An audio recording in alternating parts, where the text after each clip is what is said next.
accompagné d'un pasteur, d'un prédicateur, lorsqu'il doit prêcher, eh bien c'est avant tout de savoir quelle est la pensée de Dieu, quelle est la volonté de Dieu pour la réunion, pour le culte. C'est vrai qu'on peut toujours parler, il y a toujours beaucoup de choses à dire, mais entre dire beaucoup de choses et dire ce que Dieu veut que l'on dise, voilà, c'est deux choses différentes. Alors, je pense que le prédicateur, en principe, il se tient devant Dieu, il prie, il demande la direction de Dieu, voilà, pour le culte.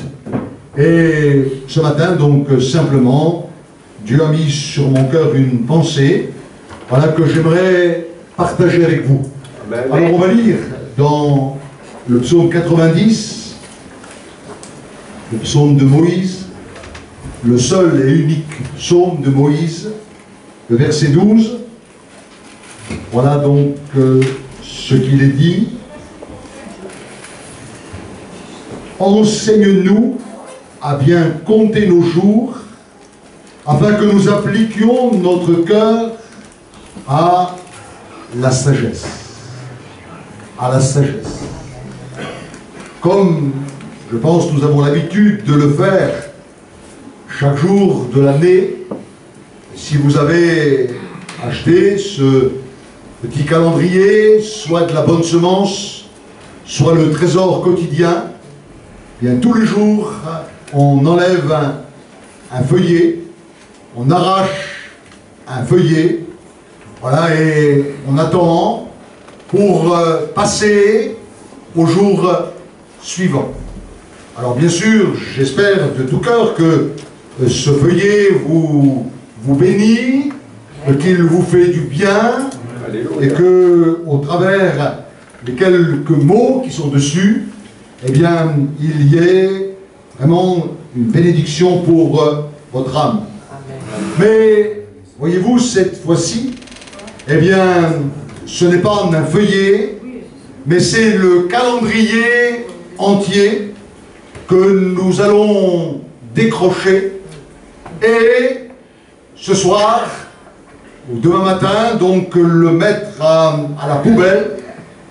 Et nous avons déjà, eh bien, acheté un nouveau calendrier. Amen. Du moins, si ce n'est pas fait, eh bien, Fabienne vous attend avec son sourire, elle vous attend, voilà, pour vous procurer ce nouveau calendrier 2018. Et en l'accrochant donc au mur, eh bien, jour après jour, nous allons enlever une feuille, voilà, autant que Dieu le permettra, voilà, autant que Dieu nous prête vie.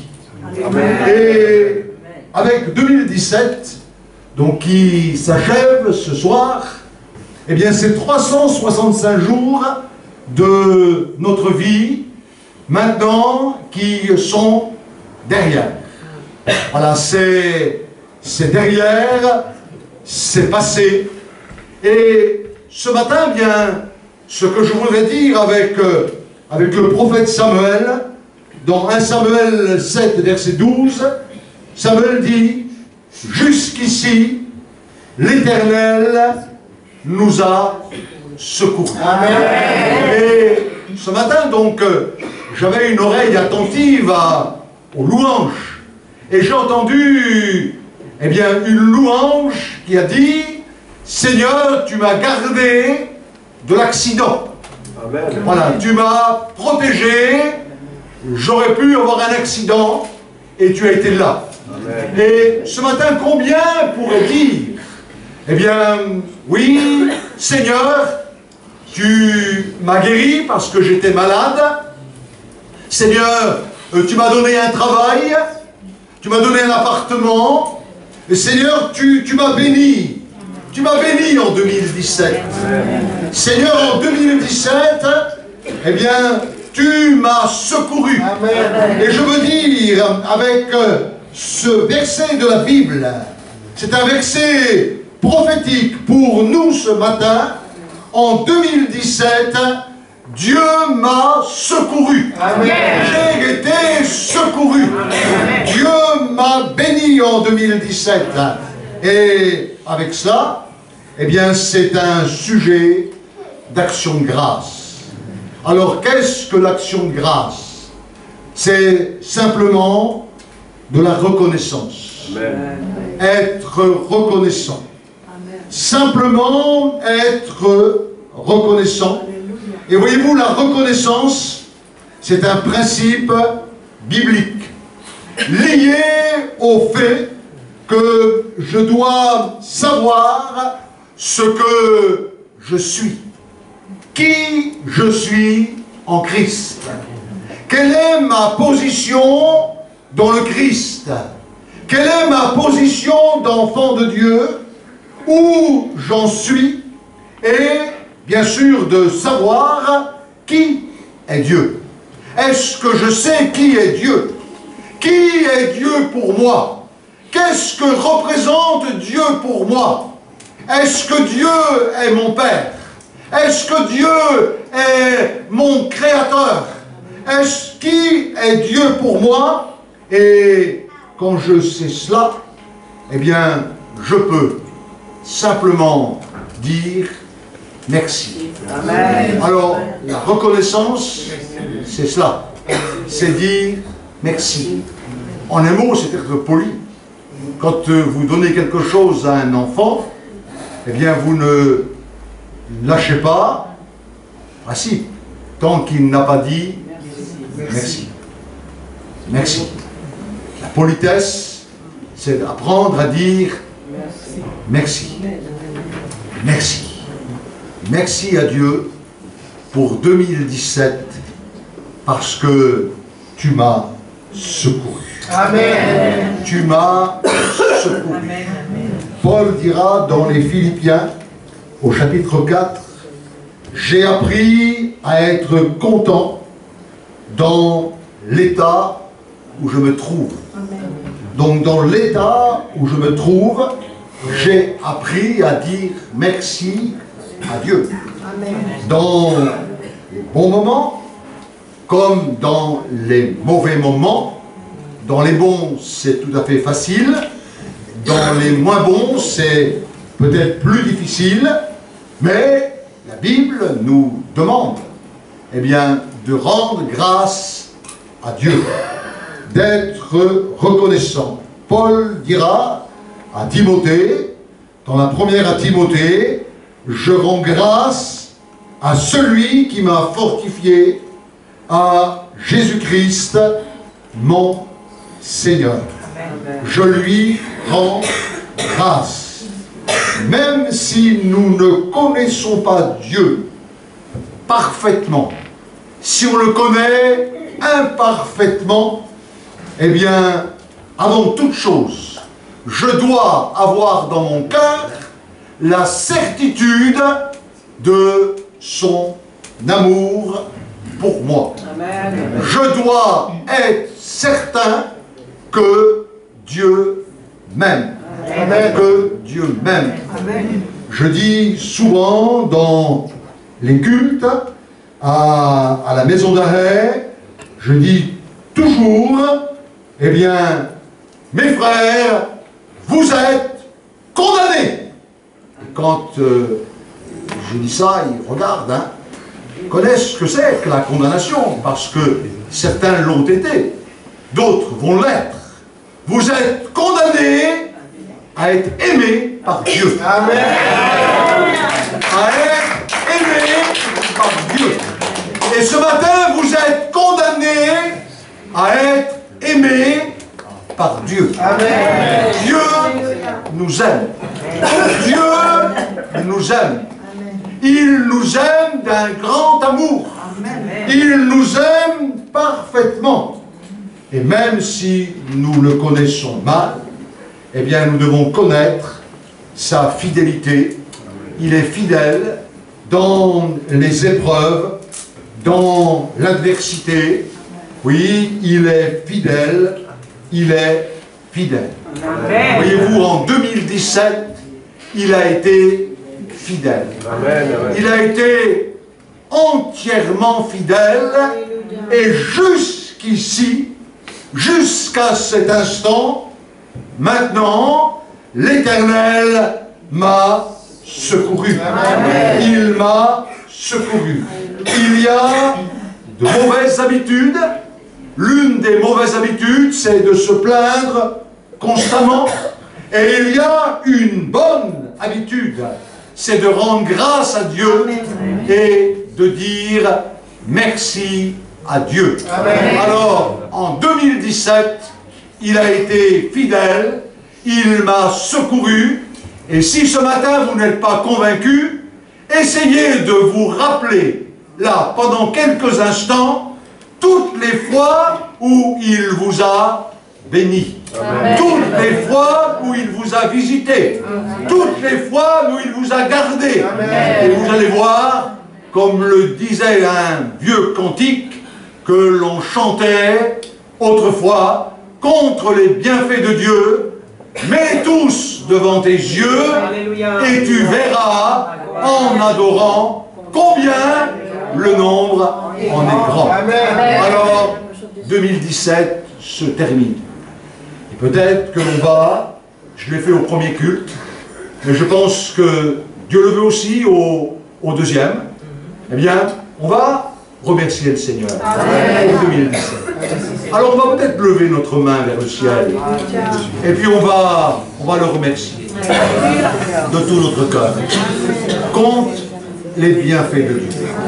Prosternez-vous devant votre roi. Adorez-le de tout votre cœur et faites monter vers sa majesté des chants de gloire pour votre roi des rois. Des chants de gloire. Faites monter des chants de gloire.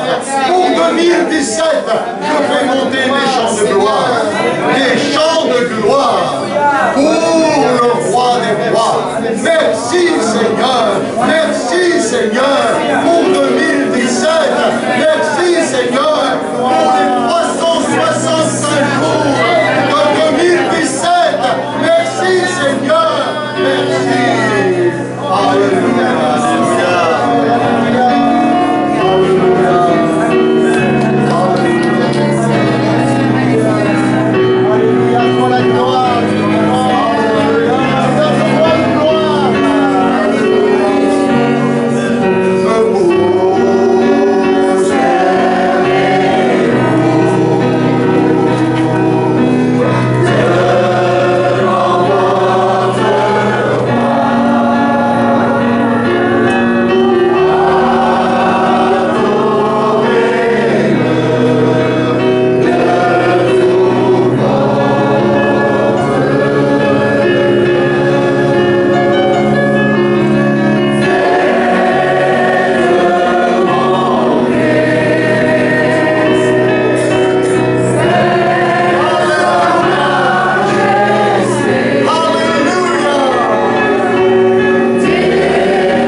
2018 va commencer avec encore 365 journées.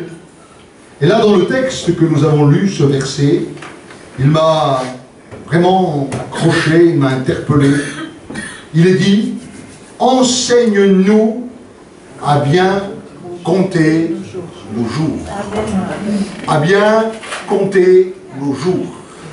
Enseigne-nous à bien compter nos jours, afin que nous appliquions notre cœur à la sagesse. Amen. Alors, bien sûr, on peut les gâcher, ces journées. On peut les gâcher par beaucoup de chagrin, par des défaites. On peut les gâcher par un découragement permanent, par un découragement paralysant. On peut les gâcher par des échecs répétés et encore des échecs où on peut bien remplir ces journées. Amen. Bien remplir ces journées. Alors, demain, déjà donc à partir de minuit, mais je vais couper mon téléphone. À partir de minuit, ça va être le moment des vœux, comme le veut la tradition, comme le veut la coutume. Voilà, donc on va se souhaiter des vœux, bons vœux, bonne année, bonne santé, plein de bonnes choses pour toi. Voilà, on va le faire et on a jusqu'à la fin janvier, je pense, pour le faire, mais on va le faire. Alors, dans mon cœur, alors que je priais, j'ai été interpellé par un verset de la Bible. Romains, chapitre 10 et verset 1er. Et l'apôtre Paul, inspiré par le Saint-Esprit, va dire, frère, le vœu de mon cœur et ma prière à Dieu pour eux, c'est qu'ils soient sauvés. Voyez-vous, ce verset, Amen, il a été comme une bombe dans mon cœur. Amen. Quand je l'ai reçu. Paul a des vœux. Le vœu de son cœur, comme le vôtre, Amen, comme le mien, eh bien c'est que le plus grand nombre soit sauvé de cette année 2018. Amen. Que le plus grand nombre soit sauvé. Si c'est le vœu de l'apôtre Paul, c'est le vœu de l'église de Beausoleil. Que le plus grand nombre soit sauvé. Alors, tout de suite, j'aimerais dire que les anges ne peuvent nullement prêcher la bonne nouvelle. Dieu n'a pas appelé les anges à prêcher la bonne nouvelle. Seuls les hommes ont cette responsabilité-là de pouvoir proclamer, annoncer la bonne nouvelle à notre génération. Nous sommes responsables de notre génération. Nous ne sommes pas responsables de la génération passée. On n'est pas responsable de la génération future. Mais on est responsable de sa génération. Amen. La Bible dit, concernant David, il a été une bénédiction pour sa génération. Il a servi le dessein de Dieu dans sa génération. Et il l'a fait à merveille. Nous sommes appelés, eh bien, dans cette nouvelle année, à semer, à apporter la semence. Amen. La semence, on sait que c'est la parole. La semence, c'est la parole. Et le vœu du cœur de Dieu, c'est que le plus grand nombre soit sauvé. Et nous sommes de ceux qui devons apporter la semence. Amen. Alors, on apporte la semence avec larmes, quelquefois. Et souvent, on l'apporte avec larmes. Il est dit dans le psaume 126, verset 6, que celui qui marche en pleurant, en portant la semence. Amen. Et quelquefois, c'est difficile de porter la semence. c'est difficile. C'est très difficile. Moi, je disais au premier culte que je ne pense pas un seul instant que ceux qui déchirent l'Église, que ceux qui détruisent l'Église, eh bien, savent ce que c'est que de porter la semence en pleurant. Je suis convaincu qu'ils ne savent pas ce que c'est. Ils ne savent pas ce que c'est. Porter la semence en pleurant.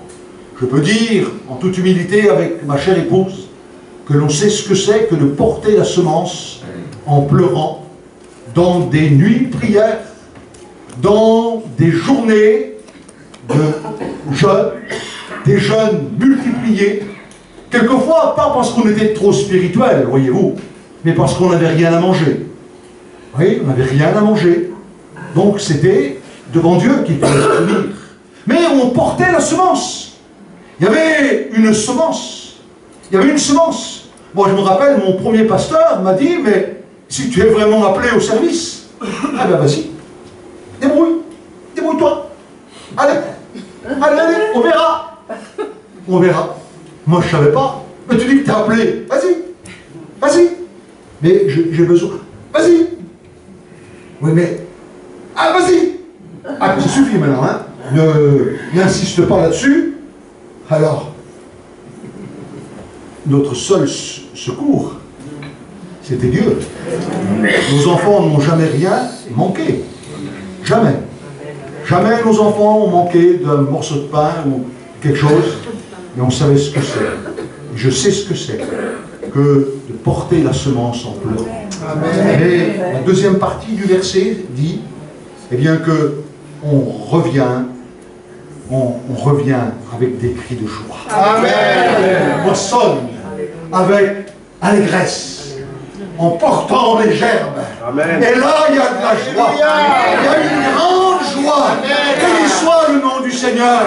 Et nous sommes appelés dans cette nouvelle année, eh bien, à porter la semence. Amen. À porter la semence. Jésus dit dans Jean 4, verset 35, regardez les champs qui déjà blanchissent. Regardez, les champs, ils blanchissent. Amen. Jésus dit, mais regardez, amen. Les champs sont prêts, la moisson est mûre. Amen. Et dans cette nouvelle année, 2018, eh bien, on veut rentrer vraiment de tout cœur, eh bien, dans cette moisson. Amen. Alors, Seigneur, s'il te plaît, mets de la compassion dans mon cœur pour les âmes perdues, amen. Pour les brebis perdues. Amen. Mets de la compassion dans mon cœur pour ceux qui se perdent, pour ceux qui ne te connaissent pas. À l'image de Jésus, voyant la foule, il fut ému de compassion pour eux, parce qu'ils étaient comme des brebis qui n'ont point de berger, à l'image du Maître. Le même Maître qui a dit, et nous l'avons entendu ce matin, dans Matthieu 28, 19, allez et faites des disciples. Faites de toutes les nations des disciples. Il n'a pas dit faites des adeptes. Il n'a pas dit faites des convertis. Il n'a pas dit faites du prosélytisme. Non, il a dit faites des disciples. Allez et faites des disciples. Il n'est pas question là de faire du nombre, de faire du chiffre, mais il est question de faire des disciples. Amen. De faire un disciple de Jésus-Christ. Et après avoir étudié, avoir vu la croissance de l'Église, j'ai remarqué que les églises qui grandissaient le plus vite, qui grandissaient à une vitesse importante, ce sont les églises dans lesquelles il y a d'abord beaucoup de prières, beaucoup de louanges et d'adoration, mais aussi les églises qui forment des disciples. Le discipolat former des disciples. En un mot, comme l'a dit Jésus. Comme l'a dit Jésus, former des disciples. Former des disciples. Pas pour les attirer à nous, mais pour les attirer à lui. Amen. Pour les attirer à Jésus-Christ. Et Paul nous rappelle, eh bien, ce que le Seigneur lui a dit. Et je pense que ce que le Seigneur a dit à Paul, c'est toujours valable pour nous, parce que l'Évangile ne change pas. Nous changeons. Amen. Mais l'Évangile ne change pas. Amen. Même si quelquefois on veut changer l'Évangile pour le moderniser. Moi, je veux dire qu'on ne peut pas moderniser l'Évangile. Quand on me dit « je modernise l'Évangile », moi je ferme les oreilles, j'entends pas, ça m'intéresse pas. Parce que l'Évangile n'est pas modernisé, il est le même. Et le Seigneur a dit à Paul, acte 26, verset 17, « Je t'ai choisi », on va le lire ensemble, « Je t'ai choisi du milieu de ce peuple et du milieu des païens vers qui je t'envoie. » Après. C'est toi qui as dans la Bible. Ah, c'est moi qui ai dans la Bible. Ok. Bon, je suis pas technique, c'est vrai. Vers qui je t'envoie, pour que tu leur rouvres les yeux, pour qu'ils passent des ténèbres à la lumière. Amen. De la puissance de Satan à Dieu. Amen. Et pour recevoir par la foi le pardon des péchés et l'héritage avec les sanctifiés. Amen. Donc, ça c'est la mission. C'est la mission.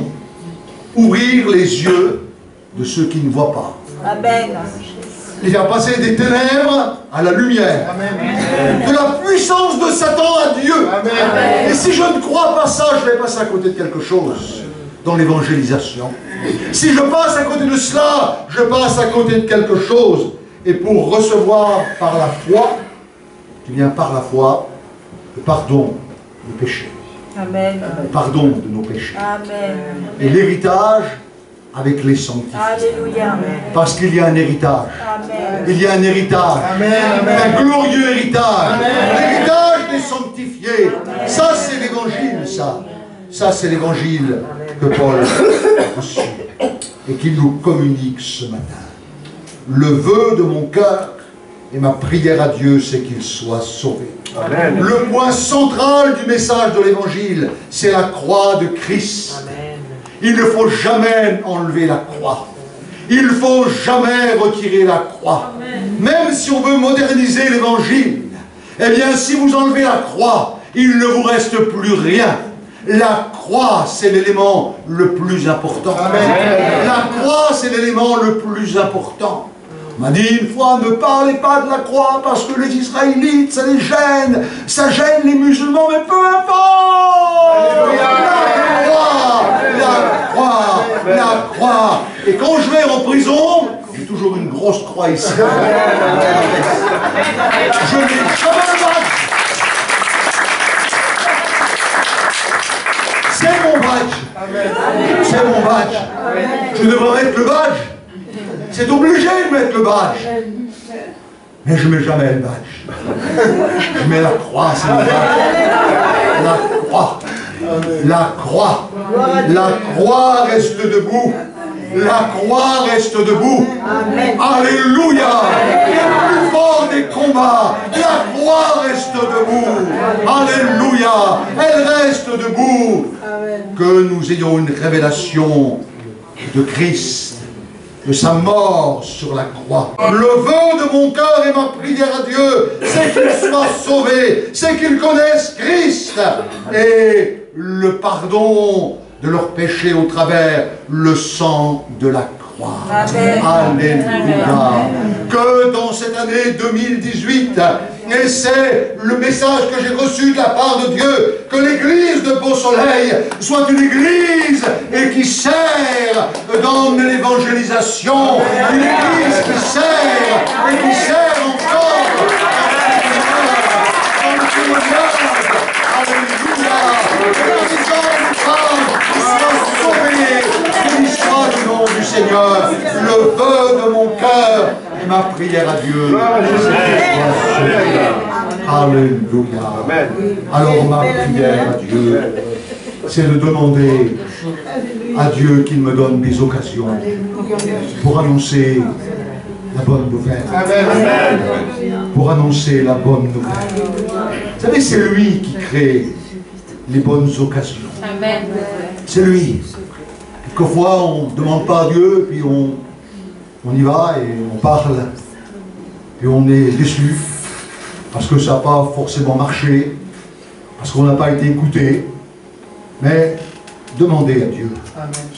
Demandez à Dieu dans votre culte personnel, dans votre culte seul, avec lui le matin. Demandez-lui qu'il vous donne des occasions, avec des cœurs ouverts, avec des cœurs réceptifs.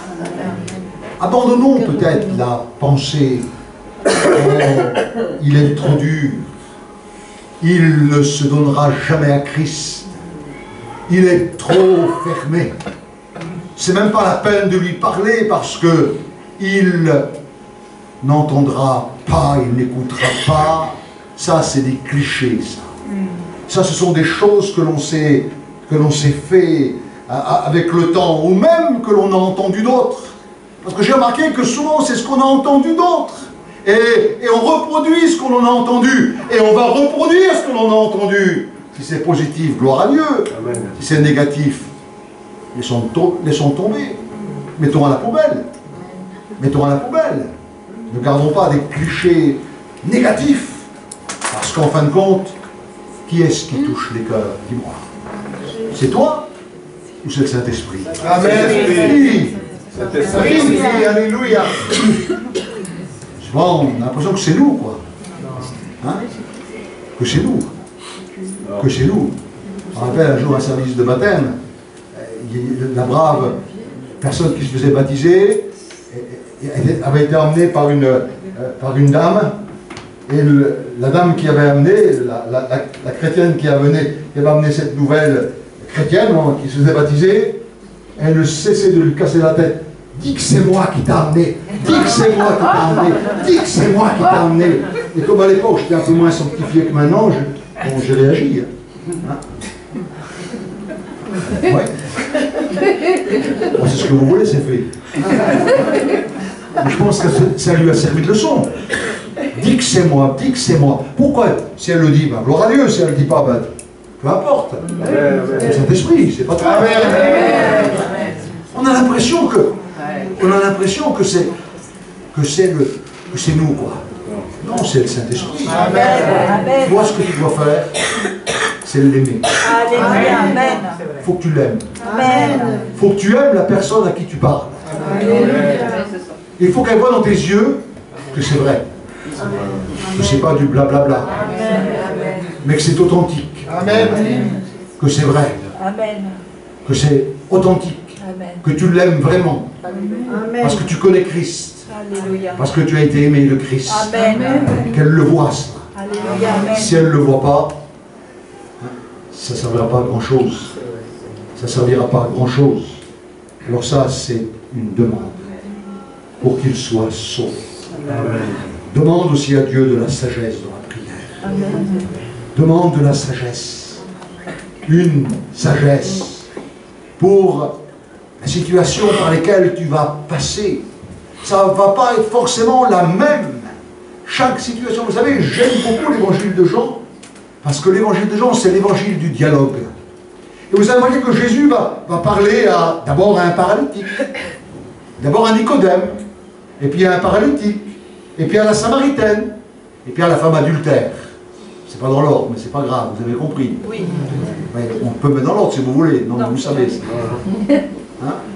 Oui, mais dans tous ces cas-là, Jésus n'a pas parlé de la même manière. Il n'a pas employé les mêmes mots. Il n'a pas employé les mêmes phrases. Mais il les a touchés. Il les a touchés. Il les a touchés. Et je crois de tout mon cœur qu'on a besoin de la sagesse de Dieu. Amen. Pour savoir parler dans les situations qui vont convenir. Dans les situations qui vont convenir. quelle situation. Mais Dieu va me donner de la sagesse. Amen. Et l'inspiration.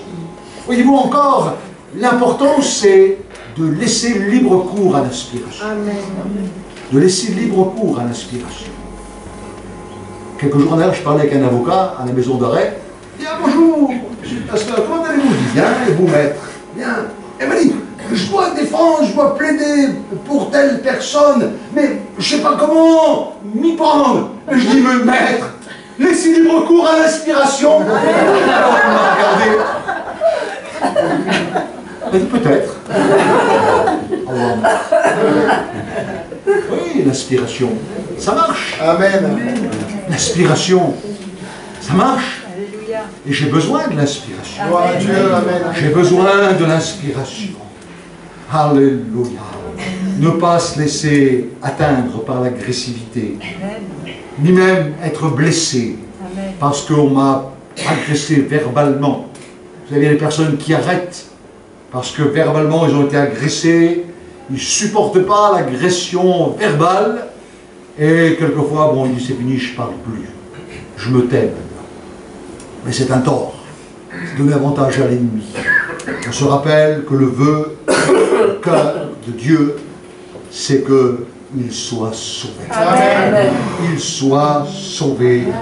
Alors, la Bible dit dans Colossiens 4, verset 6, que la parole soit toujours accompagnée de grâce, assaisonnée de sel, afin de savoir comment répondre à chacun. Amen. Premièrement, la parole accompagnée de grâce. Je crois que la grâce, il n'y a rien de plus beau que la grâce. Amen. Dieu m'a fait grâce. J'ai été gracié par le Seigneur. Vous savez, la grâce, il n'y a rien de plus magnifique que la grâce. Le salut par grâce. Dieu m'a fait grâce. Oui, amen. J'entends beaucoup parler de la grâce. Là, dans le milieu dans lequel je travaille, en prison, on parle beaucoup de la grâce. Excusez-moi ma soeur, mais c'est comme ça. Je vous dis ce que je vis au quotidien, donc ça me fait du bien de partager les témoignages, même si quelquefois ça saoule un peu, mais c'est pas grave, ça bénit Dieu. Amen. Amen. Et je parle beaucoup, j'entends beaucoup parler de la grâce. Vous savez, la grâce, c'est ce que les détenus ont, une fois condamnés, ils ont 7 jours par mois de grâce. 7 jours par mois. Donc quand il y a eu une bonne conduite, quand il n'y a pas eu de rapport, eh bien il y a 7 jours de grâce. Amen. Mais quelquefois c'est rare quand même qu'ils arrivent à garder les 7 jours de grâce. Parce que les rapports ils tombent facilement, très rapidement. Et là, bon, quand il y a eu un rapport, la grâce tombe. Bon, j'ai entendu dire peut-être que le nouveau gouvernement allait enlever là, ces 7 jours de grâce. Bon, ça je sais pas trop, mais je sais qu'il prie pour qu'il ne enlève pas ça. Et à partir de 7 jours de grâce, quand c'est une longue peine, eh bien, ça fait beaucoup de grâce. Et la peine est aménageable, à mi-peine, aménageable. Ça veut dire qu'il peut sortir. Ça, c'est... Voilà, c'est ce que j'entends tous les jours. La grâce, la grâce. Et je vis avec la grâce. Et j'entends parler de la grâce.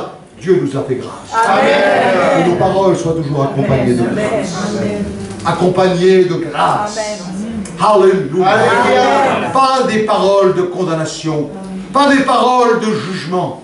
Et j'ai remarqué quelquefois dans le milieu évangélique, eh bien, on témoigne avec des paroles de condamnation, avec des paroles de jugement.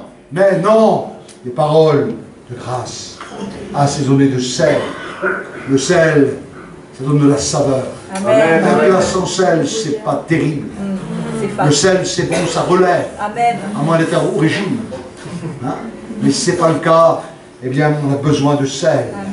Le sel donne de la saveur. Amen. Et le sel donne soif. Amen. Le sel donne soif. Béni soit le Seigneur. Amen. Et mes paroles doivent donner soif. Amen. Et je reviens, Matthieu 28, à l'effet de toutes les nations des disciples, en baptisant au nom du Père, du Fils et de l'Esprit Saint. Amen.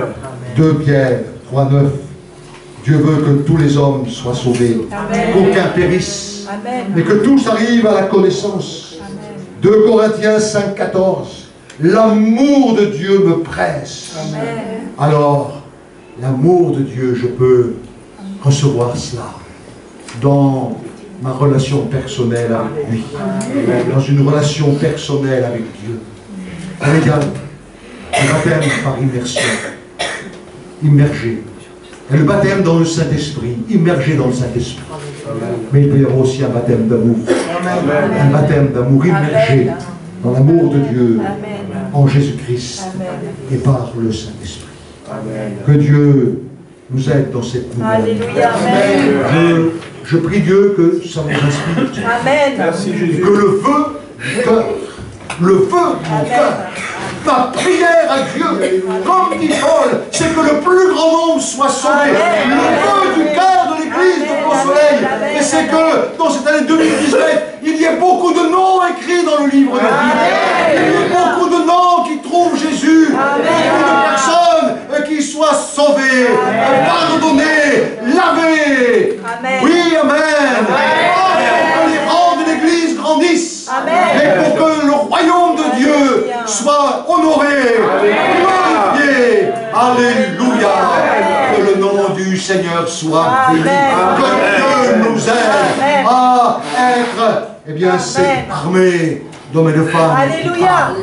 Bien sûr, il y a le vœu également de la bonne santé. Je souhaite que tu prospères à tous égards et sois en bonne santé. J'aurais pu parler ça également. J'aurais pu dire cela, mais le Saint-Esprit m'a conduit sur le vœu du cœur et la prière à Dieu, c'est qu'il soit sauvé. Bien sûr, amen, pour la bonne santé. Que Dieu vous donne une bonne santé. Que vous ayez prospéré à tous égards.